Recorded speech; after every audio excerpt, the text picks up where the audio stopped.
নমস্কার বন্ধুরা, কি কিচেনে আপনাদের সকলকে স্বাগত। আপনারা তো অনেক রকমের বিরিয়ানি খেয়েছেন। একবার অন্তত এইরকম বিরিয়ানি ট্রাই করে দেখবেন। আশা করি ভালো লাগবে। আমি এখানে চিকেন পেস্ট করে নিয়েছি। এর মধ্যে দিয়ে দেবো পরিমাণ মতো লবণ। এটা আমি কাঁচা লঙ্কা দিয়ে পেস্ট করেছি।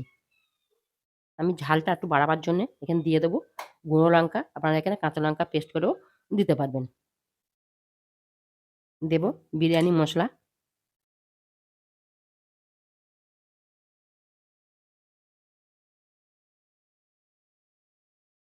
অল্প একটু গোলাপ জল, কেওড়া জল, ভাজা বেরেস্তা আর ভাজা রসুন।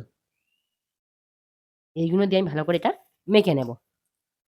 কড়াইয়ে তেল বসিয়ে দিয়েছি। তেলটা গরম হয়েছে দেখে নিলাম অল্প একটু দিয়ে। আমি এইভাবে বল বানাবো।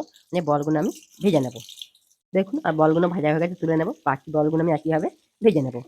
দেখুন বন্ধু বলগুলো ভাজা হয়ে গেছে। ওই তেলের মধ্যে আমি অল্প একটু ঘি দিয়েছি। এখানে দিয়ে দেবো বাটা পেঁয়াজ। একটা কথা বলে দিই, আমার দেখানো হয়নি। বলগুলো ভাজার আগে আমি কিমার মধ্যে আদা রসুনের পেস্ট দিয়ে মেখে নিয়েছিলাম। এবার দেবো আদা রসুনের পেস্ট। এবার দেবো পরিমাণ মতো লবণ, কালারের জন্য হলুদ গুঁড়ো আর ঝালের জন্য লঙ্কার গুঁড়ো। আপনারা এখানে কাঁচা লঙ্কা বাটাও দিতে পারবেন।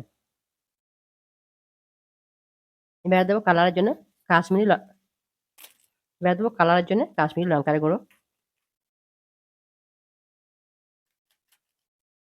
আগে একটা ভুল হয়ে এটা গোলমরিচের গুঁড়ো দিতে গেছিলাম। ওটা ভুল করে কাশ্মীরি লঙ্কার গুঁড়ো ভেবে ওটা আমি বন্ধ করে দিয়েছি, দিইনি।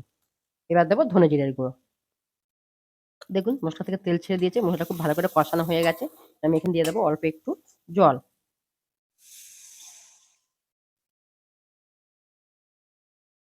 এটা আমি ফোটার জন্য অপেক্ষা করব।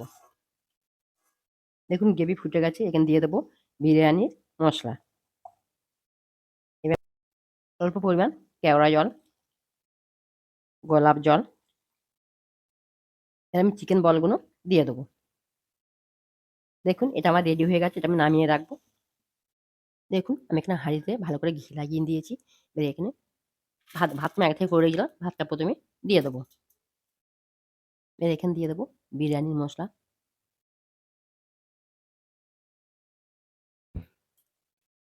ভাজা রসুন, বেরেস্তা।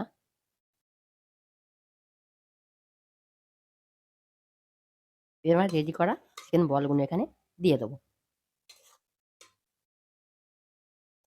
এর উপর থেকে আবার আমি ভাতের লেয়ার করব।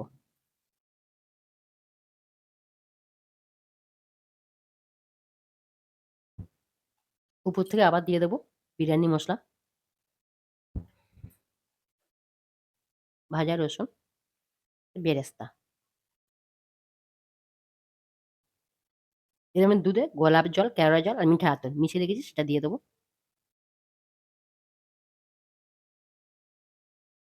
ঘিটা এখানে দেওয়া যায় বা হয়ে গেলে নামিয়ে নিয়েও দেওয়া যায়। আমি এখন দেবো না, হয়ে গেলে নামিয়ে নিয়ে আমি এখানে ঘি দেবো। 10 মিনিট আমি দমে রাখবো।